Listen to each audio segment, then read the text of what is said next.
Bonsoir à tous et ravi de vous retrouver ce soir sur CamNews 24 IDFM en direct de Garoua à ce grand format de l'actualité. À la une ce soir, accroître la productivité et réduire les importations. C'est l'objectif de la remise de ce 15 avril des tracteurs à 4 agropoles œuvrant dans l'agriculture. La cérémonie est présidée par le ministre de l'Économie, de la Planification et de l'Aménagement du Territoire, Alamine Ousmane Mey. Les détails en ouverture du 20h. L'autonomisation des femmes dans le Septentrion. La Fédération des organisations du Septentrion pour le développement en abrégé FOSET, officiellement inaugurée à Garoua. Vous aurez dans ce journal le bien fondé de cette association. Voilà pour la vitrine de ce soir. Bienvenue au 20h sur CamNews 24 IDFM, mesdames, messieurs. Le ministre de l'Économie, de la Planification et de l'Aménagement du Territoire a présidé à Yaoundé la cérémonie des remises de tracteurs à 4 agripoles spécialisés dans la culture du maïs et du manioc. Ces machines agricoles vont permettre aux bénéficiaires de booster leur production afin d'aider le pays à atteindre son autosuffisance alimentaire. Plus de détails avec Erwan Christian Elouna. La machinisation de l'agriculture, un préalable à la matérialisation de la politique d'impôt-substitution au Cameroun. Pour accompagner cette politique, le ministre de l'Économie, de la Planification et de l'Aménagement du Territoire a remis des machines agricoles à 4 agripoles à Yaoundé. Le corollaire de cette action est de la réduction significative de l'impact de l'importation des denrées alimentaires sur notre balance commerciale, ce qui contribue à préserver notre stabilité monétaire. C'est pourquoi il est important de soutenir et encourager les initiatives dans ce domaine. La cérémonie de ce jour, mesdames et messieurs, a pour centre d'intérêt la production et la transformation locale du maïs, du manioc et de la viande bovine, ainsi que le lait qui en est dérivé dans les agropoles dédiés. La région du centre, celle du nord, de l'est et de la Damawa sont donc les heureux bénéficiaires de ces machines offertes par le gouvernement. Elles serviront à booster leur production et constituent un motif de fierté pour les bénéficiaires. Je suis ému, doublement ému. J'espère que ça va booster ma production.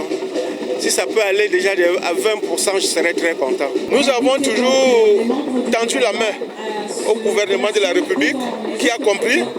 Malgré les difficultés, nous sommes arrivés quand même déjà aujourd'hui à voir déjà les fruits de notre patience. Et nous allons faire très bon usage. L'agriculture, secteur clé de l'économie nationale, fait partie des priorités qui intéressent la politique d'impôt-substitution.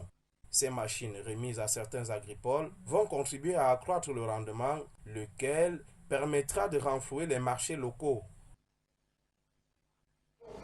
À l'initiative du Centre régional des impôts du Nord, un atelier essentiel a réuni les chefs des collectivités territoriales décentralisées.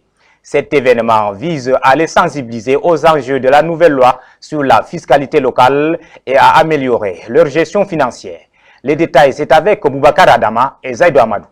Le chef du Centre régional des impôts du Nord, Elias Barga Blaise, a récemment organisé une rencontre cruciale avec les chefs des collectivités territoriales décentralisées et leurs partenaires. L'objectif est clair, les informer sur les enjeux et perspectives de la nouvelle loi portant sur la fiscalité locale au Cameroun. Cette réunion représente une étape importante pour la région, permettant aux participants d'acquérir des connaissances essentielles pour une gestion efficace des fonds alloués à leurs fonds économiques de collectivités. Lancer la sensibilisation et la vulgarisation de la réforme portant fiscalité locale, c'est une première étape. Nous allons nous déployer sur le terrain pour notamment justement encourager nos partenaires, les communes, les CTD en général, pour travailler avec ces CTD et nous assurer, dissiper les malentendus, également nous assurer qu'il n'y ait pas de désinformation. C'est une première étape, nous allons continuer à nous déployer pour nous assurer que tout le monde, que nous sommes en phase avec ces entités, parce que nous avons besoin d'elles, nous avons besoin d'avoir les fichiers, d'immatriculer le maximum tous les contribuables qui jadis étaient gérés par les CTD et que au finish, ces entités qu'il puisse leur être garanti un maximum de ressources dans le cadre de ces réformes qui est salutaire. Les chefs de magistrature municipale ont été formés sur plusieurs points saillants afin d'éviter certaines dérives qui pourraient les exposer à des arnaques numériques. Des modules variés ont été présentés lors de cet atelier visant à renforcer leur capacité dans la maîtrise de la nouvelle loi des finances. Cette initiative témoigne d'un engagement fort vers une gouvernance locale plus transparente et efficace, garantissant ainsi un meilleur avenir économique pour les collectivités territoriales du Nord. Nous vous le disions en titre, mesdames, messieurs, vie associative, la Fédération des organisations du Septentrion pour le développement FOSET a été officiellement inaugurée ce lundi 15 avril 2025 à Garoua.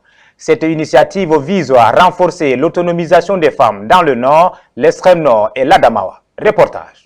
Ce lundi 15 avril 2025 à Garoua, une nouvelle ère s'ouvre pour les femmes des régions du Septentrion. La Fédération des organisations du Septentrion pour le développement en abrégé FOSET a officiellement lancé ses activités. Une initiative qui vise à promouvoir l'autonomisation des femmes dans le Nord, l'extrême Nord et l'Adamawa. Des centaines de femmes se sont réunies dans cette ville emblématique pour célébrer cette étape cruciale. L'événement a été marqué par la présence d'autorités traditionnelles et religieuses, témoignant de l'importance de cette initiative. Devant un public enthousiaste, Aïssatou Baba Gourine a été élue présidente de la FOSET. Son leadership est perçu comme un symbole d'espoir et de changement pour les femmes du Septentrion. Le projet mis sur pied de la fédération de notre organisation pour le développement du Septentrion est simple, une détermination de femmes et des hommes que nous sommes à apporter notre contribution à améliorer nos conditions de vie. Cette nouvelle association rejoint les rangs des sociétés civiles, marquant un tournant décisif dans la lutte pour les droits des femmes. Le choix d'Aïssatou comme présidente témoigne d'une volonté collective d'avancer vers un avenir meilleur. Ensemble, elle espère bâtir un avenir où chaque femme du Septentrion pourra réaliser son potentiel. Les attentes que nous pouvons formuler en direction de celle-ci sont, la première des choses, c'est renforcer la cohésion sociale. Les objectifs parmi lesquels il y a la lutte contre la vie chère, la cherté de la vie, la lutte contre les inégalités sociales et entre autres, on peut dire que ça concourt en droite ligne avec les objectifs du chef de l'État, à savoir l'amélioration des conditions de vie des populations. La FOSET n'est pas seulement une association, c'est le symbole d'une renaissance pour les femmes de cette région. Santé maternelle et infantile, le Cameroun lance son plan stratégique national. Cette feuille de route vise l'amélioration de la santé procréative, maternelle, infantile et nutritionnelle sur la période 2025-2030. Ivan Selmutadiofo Islenkouga. La santé maternelle, infantile et nutritionnelle fait partie intégrante des objectifs de développement durable ODD, notamment l'ODD 3, qui s'attelle à la santé et au bien-être de tous à travers une prise en charge nettement améliorative de la santé procréative, maternelle et infantile, en réduisant significativement les principales maladies mentales, environnementales et transmissibles ou non transmissibles. C'est ainsi que le Cameroun a élaboré, avec le concours du Centre africain de contrôle et de prévention des maladies et de ses partenaires, son plan stratégique national pour l'amélioration de la santé maternelle, infantile et nutritionnelle sur la période 2025-2030. Lancé le 13 mars 2025, ce plan s'inscrit en droite ligne des efforts généraux fournis pour atteindre les objectifs de développement durable. Cette boussole insiste sur la couverture santé universelle à travers le chèque santé, la gratuité du traitement du paludisme chez les enfants âgés de moins de 5 ans et l'accès aux soins de santé reproductive pour les adolescents, les jeunes et les personnes âgées. Le plan stratégique national met également un point d'honneur sur la nutrition en intégrant des moyens de lutte contre la malnutrition aiguë et chronique et étudie la santé sous l'angle humanitaire, notamment dans les régions du nord-ouest et du sud-ouest où une crise sociopolitique sévit depuis fin 2016. Il faut dire que la feuille de route nationale rentre dans une dynamique globale africaine plus vaste destinée à densifier les politiques de santé reproductive sur le continent. Dans cet ordre d'idées, l'Union africaine a entériné une stratégie quinquennale 2022-2026 pour la santé reproductive validée par 42 États membres. Pour rappel, les données du Cameroun affichaient un taux de mortalité maternelle de 438 décès pour 100 000 naissances vivantes en 2020, données en léger recul, soit 406 décès en 2022 d'après la Banque mondiale. Cependant, si les efforts du Cameroun dénotent des progrès, ces chiffres sont encore bien au-dessus de l'ODD 3 dont l'objectif est de faire faire passer le taux mondial de mortalité maternelle en dessous de 70 pour 100 000 naissances vivantes d'ici 2030. Nous restons dans le chapitre de la santé maternelle et infantile pour parler d'une vaste campagne de vaccination pour protéger les enfants de 0 à 5 ans. Dans la région du Nord, les équipes de santé travaillent sans relâche pour sensibiliser les parents pour que chaque enfant soit vacciné. Boubacar Adam.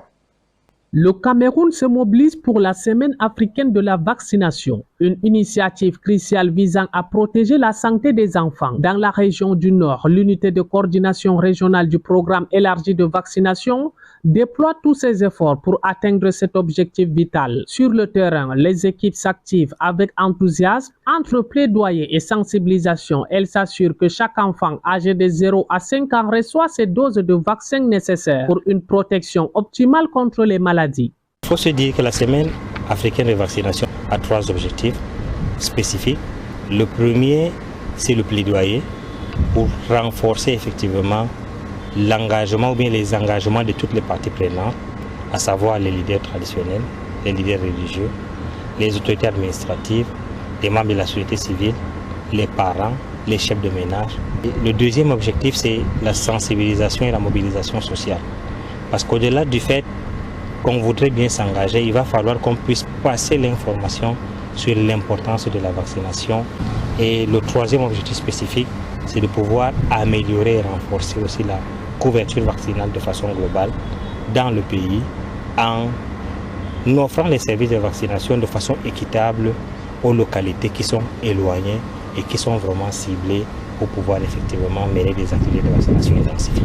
Les agents de santé organisent des séances d'information dans les villages, distribuant brochures et affiches tout en répondant aux questions des parents. La communication est essentielle pour lever les doutes et encourager la participation. Chaque jour, des centaines d'enfants se rendent dans les centres de santé pour recevoir leur vaccination. Ces gestes simples mais cruciaux sont essentiels pour prévenir des maladies potentiellement mortelles. Grâce à ces efforts collectifs, le Cameroun fait un pas en avant vers une couverture vaccinale complète. La Semaine africaine de la vaccination est une occasion précieuse de rappeler à chacun l'importance de protéger nos enfants.